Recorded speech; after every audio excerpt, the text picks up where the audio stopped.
아빠가 언니랑 나보고 앵벌이라고 했지. 우리는 앵벌이가 아니야. 아빠가 우리 전화를 피하지 말고 우리의 이야기를 들어줬으면. 돈 알아본다고 한 거는 몇 주가 지났는데 어떻게 됐는데?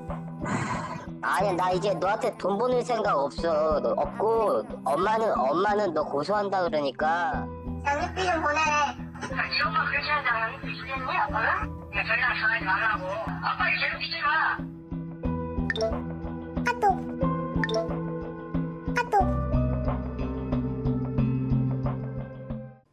안녕하십니까, 이성훈TV의 이성훈입니다. 오늘은 정말 심각한 내용을 제가 다뤄보려고 합니다. 우리나라 이제 한 해 이혼 건수가 11만 건을 돌파했다고 합니다. OECD 국가 중에 이혼율이 항상 상위에 있는 우리나라가 이혼 건수가 또다시 증가세를 보이고 있는 겁니다. 오늘 제가 말씀드릴 내용은 두 사람이 결혼 후에 어떤 이유로 이혼을 하는지, 그리고 그 후에 남겨진 책임에 대해서 말씀을 드리려고 합니다. 제가 말씀드릴 내용이 이혼하면서 어느 쪽이 잘했다, 어느 쪽이 못했다, 이렇게 해야 된다, 아니면 이렇게 하면 안 된다는 그런 고리타분한 내용을 말씀드리려고 하는 것이 아닙니다. 정말 이혼 후에 남겨진 아이들과 그 부모님들의 어려운 실상을 알리고자 합니다. 그리고 제가 실제 진행했던 사건과 앞으로 해결 방법까지 총 3편에 걸쳐서 영상을 올리려고 합니다. 이혼 사유 1위를 보면 20, 30대의 젊은 부부들은 성격 차이로 이혼을 가장 많이 하게 되고, 40, 50대는 상대방의 외도가 제일 많은 이혼 사유가 됩니다. 그리고 모든 연령을 통틀어서 그 다음 많은 이혼 사유가 경제적인 이유로 이혼을 많이 하게 됩니다. 성격 차이로 이혼을 하든 외도로 이혼을 하든 경제적인 이유로 이혼을 하든 두 사람만의 선택과 결정이니까 제가 감히 뭐 좋다, 싫다, 된다, 안 된다 말할 수 있는 부분은 아니라고 생각을 합니다. 하지만 두 사람의 선택과 결정으로 만들어지는 안타까운 일들과 사회적인 문제에 대해서는 꼭 짚고 넘어가고 싶습니다.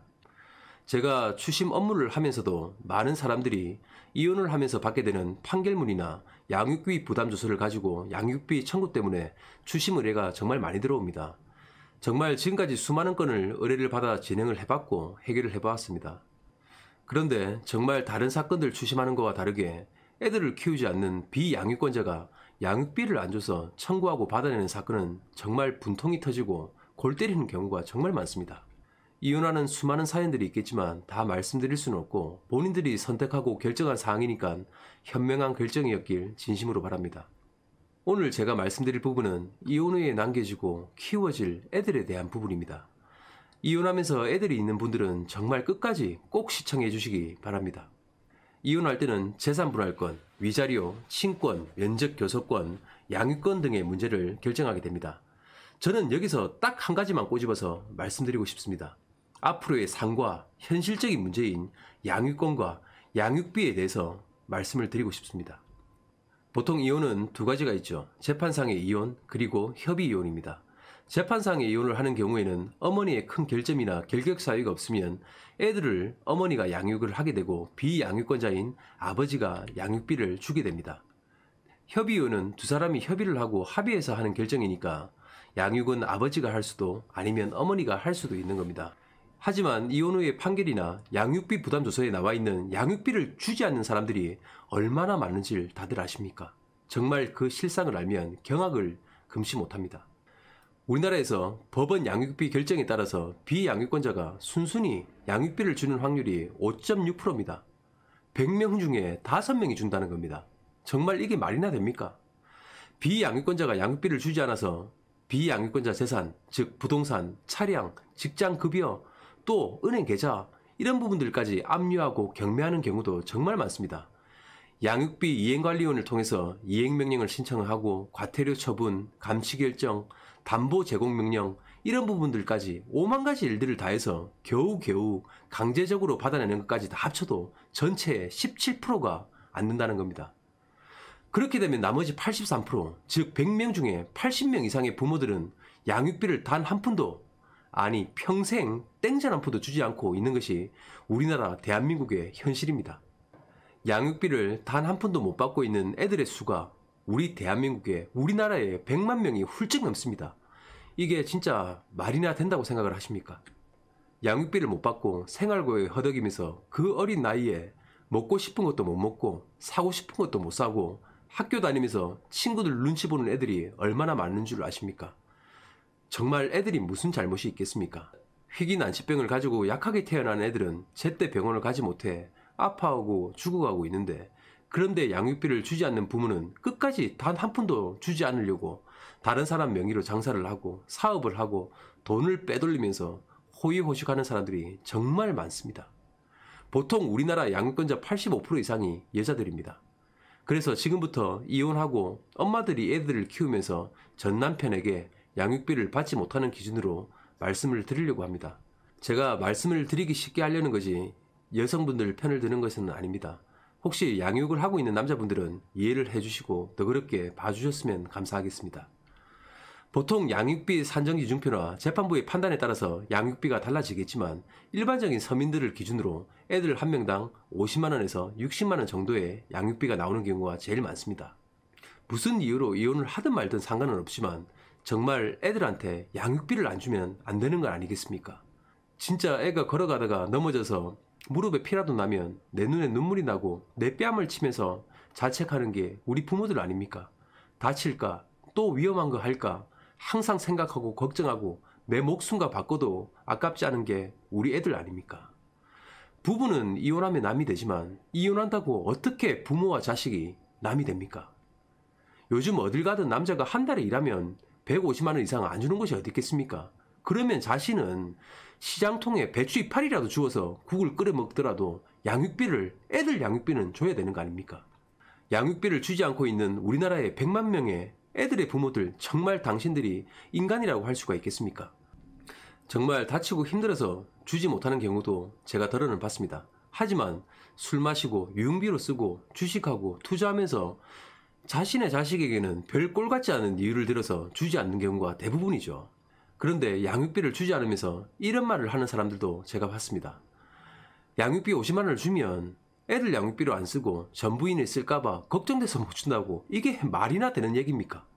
일반 유아나 아동들에게 한 달에 들어가는 양육비를 보면 분유값, 기저귀값, 식비, 간식비, 병원비, 약값, 공과금 등을 대충 합해서 평균적으로 우리나라에서 작은 애들 한 명 키우는데 76만원 정도의 양육비가 들어갑니다.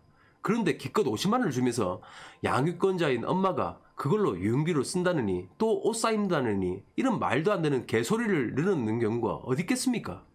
정말 애들을 가지고 장난치면 진짜 안 됩니다. 애들을 키우기 위해서는 양육권자인 보통 엄마들은 직장을 다니면서 돈을 벌어야 되고 그 직장마저도 애들을 키워야 되니까 일하는 시간도 오래 못하게 되죠. 그러니까 급여도 얼마 되지가 않습니다. 애들을 키우면서 엄마는 직장 다니면서 스트레스를 받고 또 집에 오면 육아 스트레스를 받게 되죠. 그리고 양육비를 받지 못해서 애들을 궁핍하게 키우고 있는 현실에 대한 자책감으로 하루하루 살아가게 된다는 겁니다. 그렇게 되면 정말 애들과 양육하는 사람을 얼마나 힘들지 상상을 해봤습니까? 양육비를 주지 않는 건 정말 아동학대고 저는 살인이라고 생각을 합니다. 우리나라에서 100만 명이나 넘게 양육비를 주지 않고 있다는 것은 법이 우습고 정부 정책이나 관련 제도도 다 필요 없고 쓸모없다는 겁니다. 법적인 제도를 이용해서 받아보려고 애를 써도 수년이 걸리고 수년이 걸려도 받기는커녕 양육비 줘야 될 사람들은 콧방귀도 안 끼는 게 지금의 현실입니다. 정말 제가 20년을 추심을 하면서 많은 사건들을 의뢰를 받고 추심을 하지만 양육비로 의뢰되는 사건을 맡으면 수수료를 떠나서 정말 제 감정을 그리고 제 마음을 다 실어서 추심하고 꼭 받아내려고 합니다. 양육비를 주지 않는 사람한테는 제 추심에 모든 역량을 발휘해서 끝까지 추심하고 받아낼 겁니다. 양육하는 엄마가 경제적으로 너무 힘들어서 애들한테 시켜서 아빠에게 양육비를 달라고 전했는데 아빠는 애들한테 너 내 새끼 맞냐? 왜 나한테 앵벌이 하냐? 너 거지 새끼냐? 하는 사람들도 봤습니다. 정말 눈물 나는 현실을 바꾸기 위해서라도 양육비를 지급하지 않고 있는 채무자는 제가 세상 끝까지 찾아가서라도 받아낼 수 있도록 하겠습니다. 양육비를 받지 못하고 힘든 생활을 하고 있는 분들 전화를 주시면 의뢰를 안 하셔도 정말 상관없습니다. 무료로 상담해드리고 받을 수 있는 방법과 절차를 설명해드리도록 하겠습니다. 정말 우리 사회에 100만 명의 양육비를 주지 않는 아동학대자와 양육비를 주지 않는 살인자들이 없어지는 그날까지 최선을 다해 노력하겠습니다. 다음 편에는 실제 양육비 사건을 제가 의뢰를 받고 추심해서 돈을 받는 사건을 보여드리겠습니다. 정말 지금 혼자서 애들을 키우는 부모님들 희망을 꼭 가지시고 절대 삶을 비관하거나 그런 일들이 없었으면 합니다. 그러기 전에 꼭 연락을 주시면 다시 희망을 찾을 수 있도록 제가 꼭 도와드리겠습니다. 여러분들의 구독과 댓글이 제가 어떤 내용으로 앞으로 여러분들의 궁금증을 해결해 드릴지 많은 도움이 됩니다. 그러니까 앞으로 많은 사연들과 궁금증을 댓글로 많이 달아주시기 바랍니다. 자, 그럼 오늘도 시청해 주셔서 감사합니다. 이상으로 이성훈TV의 이성훈이었습니다. 아들 잘 때 죽고 싶은 생각 많이 했었어요. 쟤들 나도 죽을까도 생각을 해봤고 그냥 저 아들도 불쌍고 나도 불쌍고 그냥 우리 여기서 생을 망하는 게 나을까 싶어서 냈다 같이 죽을까도 생각을 했어요. 내가 진짜 힘들고 힘들 때 양육비 하나만 줬어도 이렇게까지 힘들게 알바까지 해가면서 손가락도 다리도 이렇게 닿지도 않았을 거고 생각해보면 너무 억울하더라고. 지 자식이잖아요. 잘 먹고 잘 사는 거 보니까 해야겠다. 아니 못 받대도 난 하고 싶다. 우리 애들이 몫인데.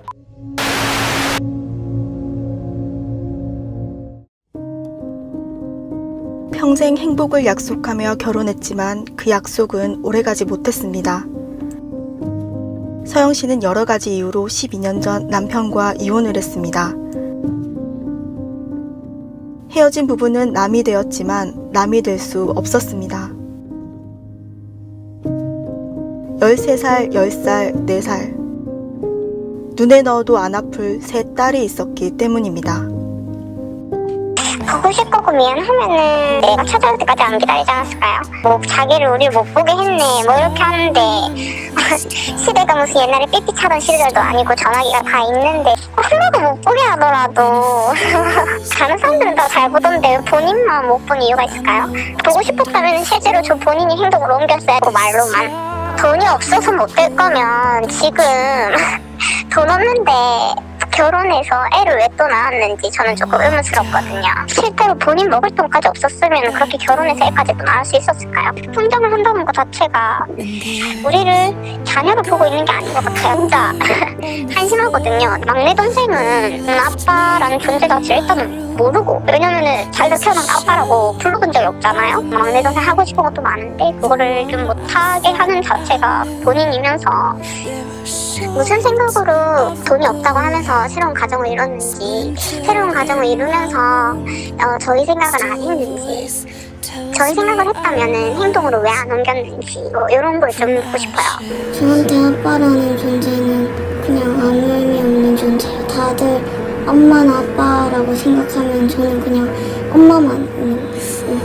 주변에서 친구들이 가끔씩 아빠 이야기 나오면은 뭐라고 말해야 될지 모르니까 그냥 가만히 있거나 아니면 그냥 다른 주제로 바꾸거나 이렇게 자신이 좀 초라해지고 그런 자신감이 낮아졌어.